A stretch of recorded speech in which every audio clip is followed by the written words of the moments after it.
Hakika ushirikiano na uwekezaji wenu umechangia kwa kiwango kikubwa kuimarisha mfumo wa afya, kujenga rasilimali watu na kuboresha matokeo ya afya kwa mamilioni ya Watanzania.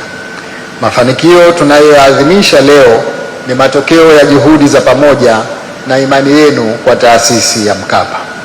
Mheshimiwa Makamu wa Rais, wageni waalikwa, mabibi na mabwana, napenda kuhitimisha hotuba yangu kwa kusema kwamba heshima kubwa tunayoweza kuidumisha kwa Mzee Mkapa ni kuendelea kuwekeza katika uongozi, kuimarisha mifumo yetu ya afya na kuwawezesha vijana wetu kuwa wasanifu wa mustakabali wa Afrika.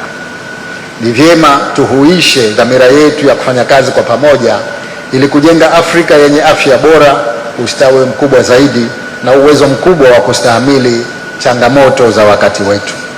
Tunapomwenzi hayati Mzee Mkapa na kuadhimisha miaka 20 ya taasisi yake, tukumbuke kwamba urithi wa Mzee Mkapa ni mali yetu sote na mustakabali wake utaamuliwa kwa namna tunavyoendelea kushirikiana.